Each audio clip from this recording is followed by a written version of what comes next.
les autres cirques sont électrifiés depuis de nombreuses décennies.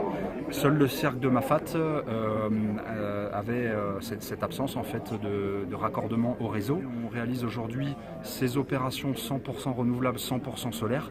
C'est bien qu'il est inenvisageable de faire un raccordement des îlettes de Mafat en cœur de parc national avec un câble haute tension qui viendrait des bas et qui pourrait éventuellement dégrader le paysage. L'électrification de Mafat date depuis les années 80-90. Il y a eu un premier programme d'électrification qui est arrivé à son terme en fait en 2012.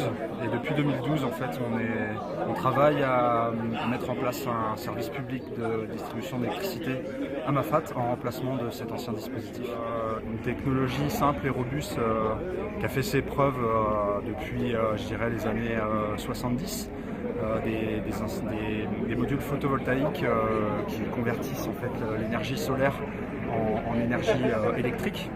Le département a apporté une contribution de 10% au financement de ces équipements. Et c'est important pour les habitants eux-mêmes d'abord, pour avoir de meilleures conditions de vie. C'est important aussi pour le tourisme, le développement des Hauts.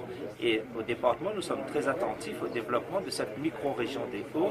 Et quand nous participons au financement donc, de ces équipements, nous contribuons d'une façon ou d'une autre au développement des Hauts de la Réunion. Ça va permettre, on en entend un là, de faire disparaître progressivement les groupes électrogènes, avec ce que ça signifie en termes de bruit, de pollution et de moindre dépendance aux énergies fossiles.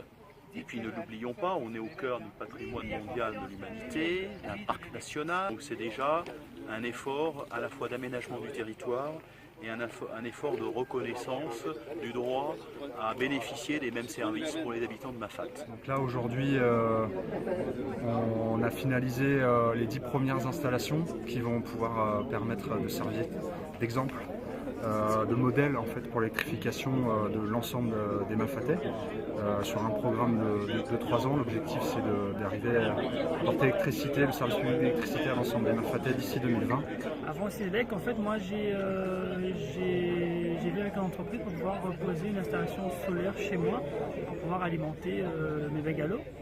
Et donc du coup ça m'a coûté les deux bras. On paye un abonnement tous les mois, ça nous revient à peu près 11 centimes le kilowattheure. C'est bien pour nous parce que c'est eux qui s'en occupent par exemple pour l'entretien.